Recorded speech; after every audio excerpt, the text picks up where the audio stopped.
जय महाराज जी की। साधना से गुरु भक्ति मिलेगी। मुझे अच्छे से याद है, वह गुरु पूजा का पावन दिवस था। मैंने अपने घर में गुरुदेव के लिए एक कक्ष बनाया हुआ है। उस दिन मैं उसी कक्ष में उनके स्वरूप के समक्ष बैठकर साधना कर रहा था। मुझे गुरुदेव की बहुत याद आ रही थी। उन्हें याद कर, उनकी बातों को सोच सोच कर मैं साधना में बैठकर भी रोता जा रहा था। थोड़ी ही देर बाद मुझे अंतर्घट में एक दिव्य दृश्य दिखाई दिया। हमारा दिव्य ज्योति जागृति संस्थान का एक बहुत ही खुला और भव्य पंडाल लगा हुआ है। मैं उस पंडाल में चलकर या दौड़कर नहीं, बल्कि आकाश मार्ग से उड़कर पहुंचा। आकाश से जब मैंने पंडाल के भीतर झांककर देखा तो वह पंडाल ऋषि मुनियों से भरा हुआ था। इस पंडाल के आकर्षण के केंद्र थे स्वयं गुरुदेव श्री आशुतोष महाराज जी। बहुत ही बड़ा मंच सजा हुआ था और वे उस पर विराजमान थे। भगवा रंग के वस्त्र और सिर पर पटका बांधे गुरुदेव बहुत ही दिव्य लग रहे थे। उस समय मंच पर बहुत सारे स्वामी भैया भी उपस्थित थे।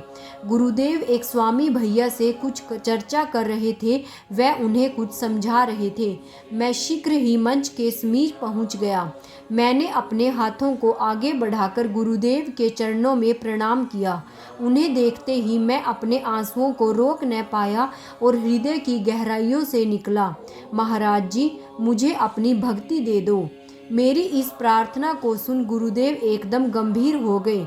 अपनी उंगली से सामने की ओर इशारा करते हुए वे बोले, जाओ और जाकर साधना करो। मैं समझ गया कि साधना से ही गुरु भक्ति मिलेगी।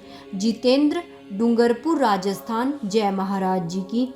भाइयों और बहनों, अगर आपको भी कोई ऐसी दिव्य अतः अनुभूति होती है तो उसे दिव्य ज्योति जागृति संस्थान के हेल्पलाइन नंबर 0987031437 पर जरूर शेयर करें।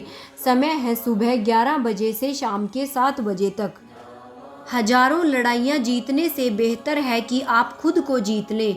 फिर वो जीत आपकी जीत होगी जिसे कोई आपसे नहीं छीन सकता, ना कोई देवदूत और ना कोई राक्षस। गौतम बुद्ध। तुम्हें अपने क्रोध के लिए नहीं, मगर क्रोध की वजह से दंड भुगतना पड़ेगा। गौतम बुद्ध। क्रोध करना एक गर्म कोयले को दूसरे पर फेंकने के समान है, जो पहले आपका ही हाथ जलाएगा। भाइयों और बहनों, ऐसे ही दिव्य अति दिव्य अनुभवों का रोज आनंद लेने के लिए मेरे चैनल को सब्सक्राइब और वीडियो को लाइक और शेयर करना मत भूलिएगा। साथ में ही नोटिफिकेशन बेल को भी ऑन कर लीजिएगा, ताकि आगे आने वाली सभी वीडियोस की जानकारी आप तक समय रहते पहुंच सके। और कमेंट बॉक्स में ओम श्री आशुतोषाय नमः लिखना मत भूलिएगा। जय महाराज जी की। जय आशु पिता भगवान की। ओम श्री आशुतोषाय नमः।